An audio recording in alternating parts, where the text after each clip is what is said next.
Oh my dogs! হাতীৰ পেটত ছাগলী? কি আচৰিত কথা! হাতী কেতিয়াৰ পৰা ছাগলী ভক্ষণ কৰা হ'ল? হাতীয়ে কি নিজৰ ক্লাছ সলনি কৰিলে? হ'বও পাৰে।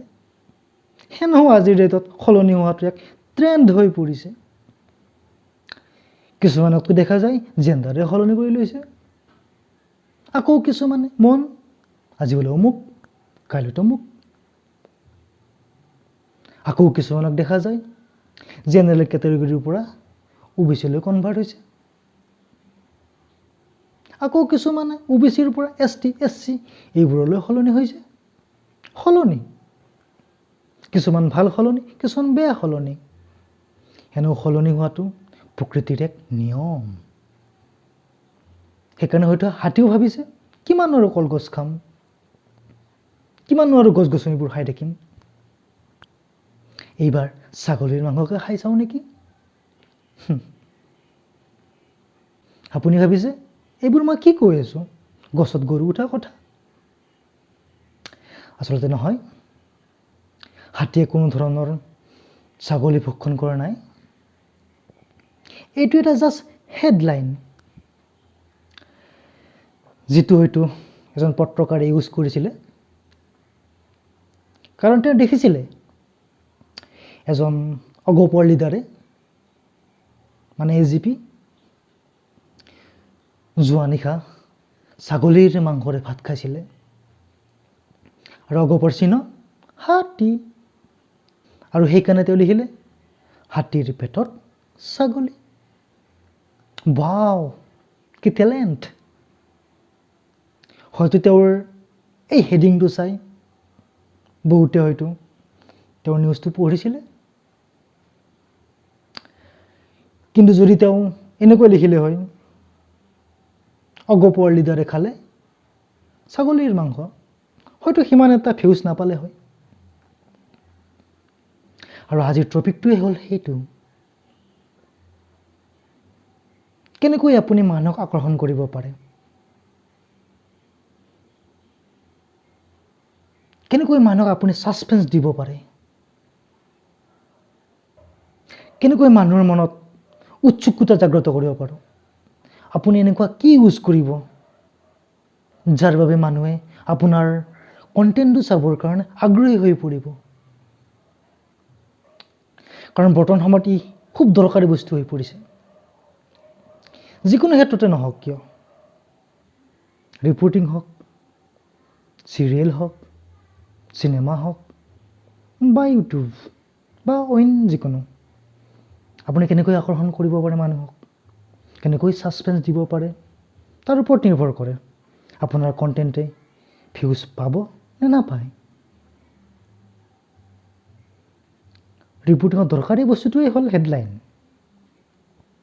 ভাল হেডলাইন, ভাল ভিউজ।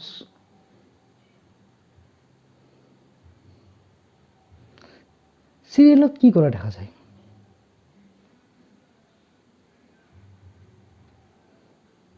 ধৰি লওক আজি এটা নতুন কেৰেক্টাৰৰ আৱিৰ্ভাৱ হ'ব, কেনেকৈ দেখুৱাই তাত? ঠেন ভৰিখন দেখা দিলে লাহে লাহে ওপৰলৈ আহি থাকিব, আৰু যেতিয়া ইমান পাব টু বি কণ্টিনিউড। আৰু আপুনি পুৰা এক্সাইটেড, কোন আহিব কোন আহিব। সেই টেকনিক। নেক্সট খণ্ড আপুনি আকৌ চাই দিলে। চিনেমাত কি হয়? চিনেমাত আটাইতকৈ দৰকাৰী বস্তুটো হৈছে ইয়াৰ ট্ৰেইলাৰ। ট্ৰেইলাৰৰ ওপৰত ডিপেণ্ড কৰে চিনেমাখন ভাল হ'ব নে নহয়, দৰ্শকে চাব নে নাচায়। আৰু ইউটিউবত থাম্বনেইল, আপুনি কি ইউজ কৰিছে তাৰ ওপৰত ডিপেণ্ড কৰে ইয়াৰ ভিউজ।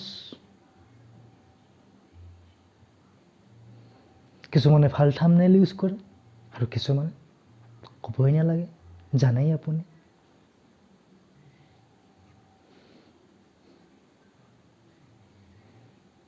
কেইদিনমান আগৰ কথা আলু অৰ্জুনৰ চিনেমা চাই মই ভাল পাওঁ চাৰ্চ কৰি দিলোঁ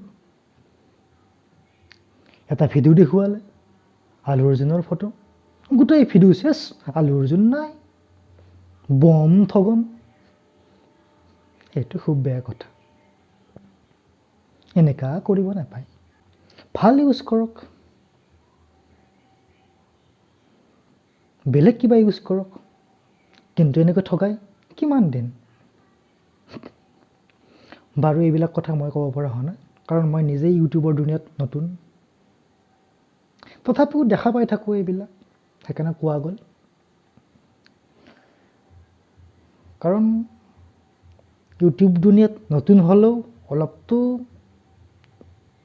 আইডিয়া আছে কিবা নহয় কিবা কাৰণ আমি নিজেও থাম্বনেইল চাই বা হেডিং চাই কোনোবা এটা কণ্টেণ্টৰ প্ৰতি আকৰ্ষিত হওঁ আমি যেনেকৈ হওঁ বাকীবোৰো তেনেকেই হয় তো সেইটো ভাবি এই ভিডিঅ'টো বনাই দিলোঁ লাষ্টত এষাৰে কথা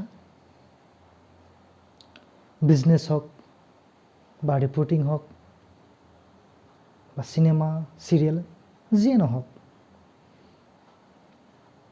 মানুহক আকৰ্ষণ কৰিব পৰাটো মানুহক ছাছপেন্স দিব পৰাটো এক সুন্দৰ কলা ইয়াৰ ভাল ব্যৱহাৰ হ'ব লাগে ই যাতে বেয়াৰ ফালে ঢাল নাখায় তাৰ প্ৰতি লক্ষ্য ৰাখি সকলো আগুৱাই যাব লাগে আজিলৈ ইমানেই ধন্যবাদ